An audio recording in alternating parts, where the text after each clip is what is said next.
अब मिस कर देना, बट आज की जो रेसिपी है वो बिल्कुल भी मत मिस करना, क्योंकि ये रेसिपी छोटे से लेके बड़ों सबको पसंद आने वाली है और सच में बहुत ही अच्छी होती है।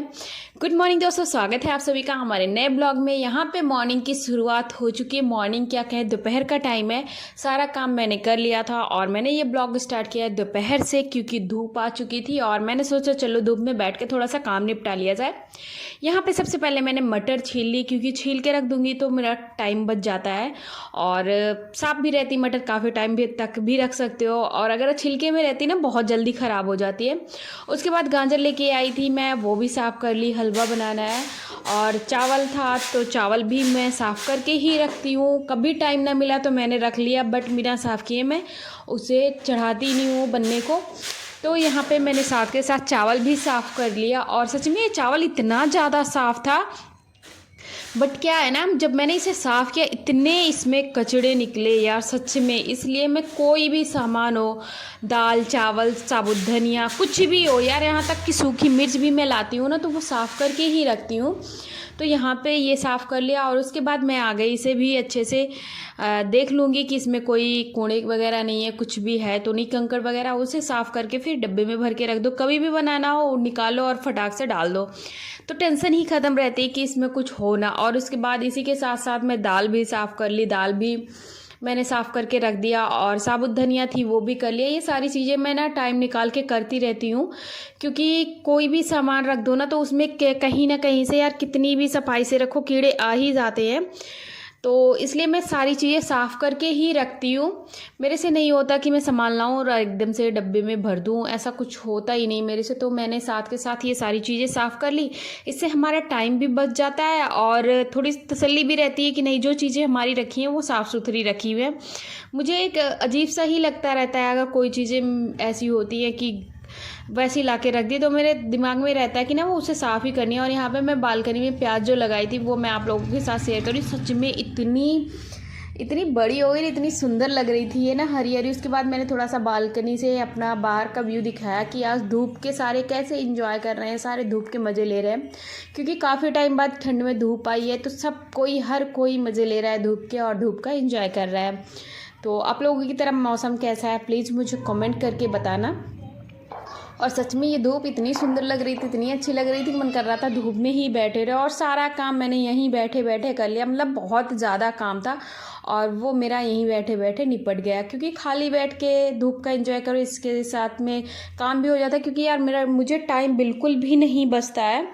और बस साथ के साथ ये सारी चीज़ें हो गई। और आज की जो रेसिपी है वो बहुत ही अच्छी है, यहाँ तक कि उसमें तेल मसाले भी नहीं लगते हैं, तो कोई भी खा सकता है यार। सच में ये रेसिपी आज मैं आप लोगों के साथ जो शेयर करने वाली हूँ बहुत ही अच्छी है। मैं बता देती हूँ, फरा, इसे यूपी में फरा बोलते हैं, आप लोगों की तरफ क्या बोलते हैं वो मुझे नहीं पता है, बट ये दाल का भी बनता है, गोभी का भी बनता है और हरी मटर का भी बनता है। तो यहाँ पे आज जो दाल का बनता है वो मैं आप लोगों के साथ शेयर करने वाली हूँ। तो यहाँ पे मेरा लगभग चावल भी साफ़ कर लिया था और साफ़ करके रख दूँगी तो थोड़ी सी टेंशन भी ख़त्म रहती है, कभी भी निकाल के डाल दो। और धूप तो सच में बहुत ही अच्छी थी।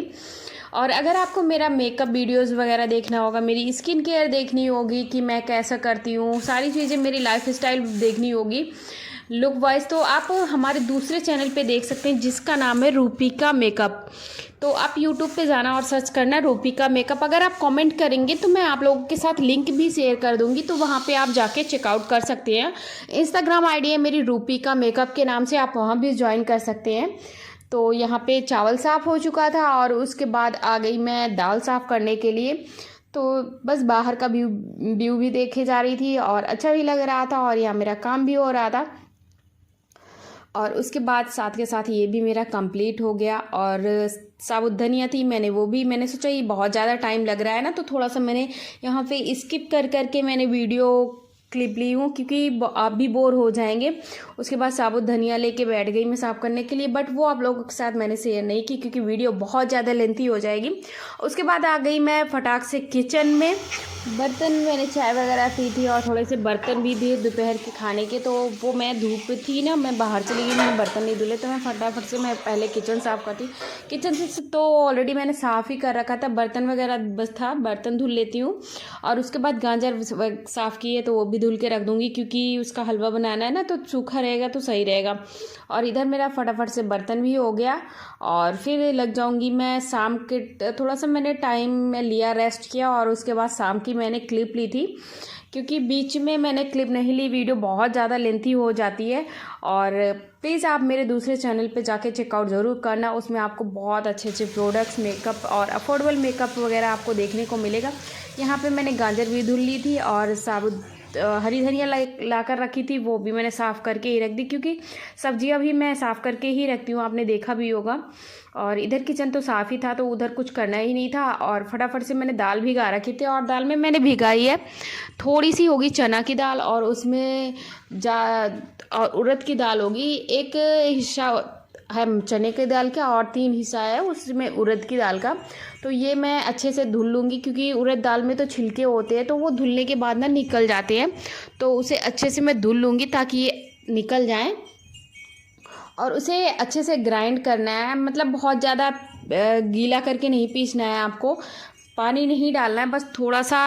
अगर क्योंकि ग्राइंडर में ना तो पिसता नहीं, तो हल्का सा पानी डालना ही होता है, तो बिल्कुल हल्का सा डालना है। और उसके बाद अच्छे से पीस लेना है इसे। और इसमें हम डालेंगे अदरक, लहसुन, हरी मिर्ची और जीरे का पेस्ट।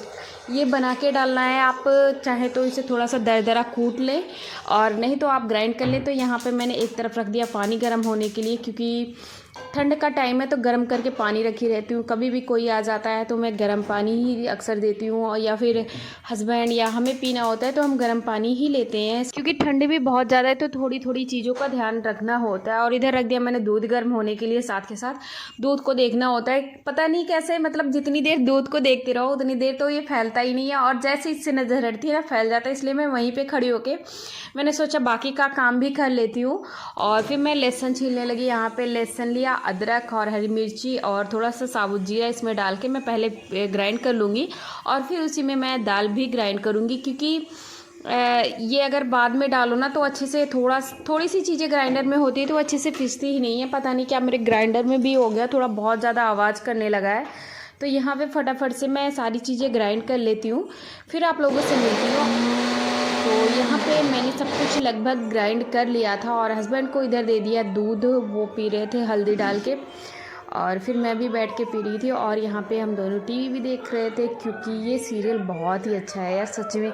अगर आप लोग देखते होंगे तो मुझे कमेंट करके ज़रूर बताना कि ये कौन सा सीरियल है, देखती हूँ किस किस को पता है कि मतलब ये देखते हैं, और कौन कौन है कि जो ये बता सकता है कि ये कौन सा सीरियल मैं देख रही हूँ। यहाँ पे सच में बहुत अच्छा है। मैं तो देखती थी और धीरे धीरे हस्बैंड भी देखने लगे, तो उनको भी मतलब चला लेंगे और बैठ जाएंगे, वो भी देखने लगेंगे। तो मैं खाना बनाते बनाते मैं भी ये देख रही थी। और फिर उसके बाद आ गई किचन में। यहाँ उड़द दाल जो मैंने पीस के रखी थी, इसमें मैंने डाला है साबुत धनिया और साबुत लाल मिर्च ग्राइंड कर ली थी, वो डाली है। और उसमें थोड़ा सा मैंने नमक डाला, काली मिर्च का पाउडर डाला और हींग डाला है। उसके बाद हरी धनिया डाली है। इतनी चीज़ें इसमें डलनी होती है, और इसके अलावा आपको कुछ भी नहीं डालना। और ये सच में इतना ज़्यादा टेस्टी होता है, इतना ज़्यादा टेस्टी होता है। एक बार मेरे कहने पे आप ज़रूर बनाना अगर नहीं बनाते होंगे, और सच में आपको बहुत ज़्यादा पसंद आएगा। इसे अच्छे से मैं मिला लेती हूँ, और उसके बाद इसे साथ के साथ ही मिला के मैं साथ के साथ ही बनाऊँगी। और इसमें बनेगा ये चावल के आटे से। तो चावल का आटा मैं गर्म पानी से गूँथती हूँ, क्योंकि अगर चावल का आटा नॉर्मल आप करेंगे तो आप ये अच्छे से बनेगा नहीं। और इसकी थोड़ी थोड़ी गोलियाँ सी बना के इस तरीके से आपको इसे फैला लेना है, और उसमें उस दाल को फिल करना है। ये बहुत ही ईजी है, देखने में आपको कुछ भी नहीं है, कुछ भी नहीं, और बनाने में भी ज़्यादा टाइम नहीं लगता है। बस इसको यही करने में ज़्यादा टाइम लगता है। थोड़ी थोड़ी सी ये टिक्की सी बना लेनी है, और उसके अंदर ये फिल कर देना है। कई जगह तो बहुत तरीके का बनता है, बहुत बड़े बड़े बनते हैं, बट मैं इसी तरीके से बनता है जैसे मेरी मम्मी बनाती थी, वैसे हम भी बनाते हैं। तो इस तरीके से ये चावल के आटे से ही बनता है, और बहुत ही अच्छा लगता है। इसमें ज़्यादा आपने देखा मसाले भी नहीं ऐड है, और यहाँ पे कहीं अभी मैंने तेल का भी यूज़ नहीं किया है। बस जिसमें आपको ये स्टीम करना होता है ना, जिसमें आप स्टीम करेंगे, उसमें आपको नीचे की साइड में स्टीमर में लगाना होगा, ताकि ये चिपके ना। और एक एक करके मैं अच्छे से रख दूँगी, और ये बस स्टीमर है मेरे पास मोमोज का, तो उसी में मैं स्टीम करती हूँ। आप चाहे तो थाली भी होती है जिसमें छोटे छोटे छेद होते हैं, जिसमें आप कोई सी भी चीज़ स्टीम कर सकते हैं इजीली। और ये कढ़ाई में भी बनती है, अगर आप कमेंट करेंगे तो मैं कढ़ाई में आप लोगों के साथ शेयर कर दूँगी। ये रही रेसिपी, और आप कमेंट करके ज़रूर बताना कि ब्लॉग आपको कैसा लगा। अगर आप मेरे चैनल पे नए हो तो प्लीज़ आप लोगों से रिक्वेस्ट है चैनल को सब्सक्राइब कर लेना। और हाँ, कमेंट करके तो ज़रूर बताना कि कौन कौन है जो ये पहले से ही ये रेसिपी जानता था और बनाता था। Bye bye.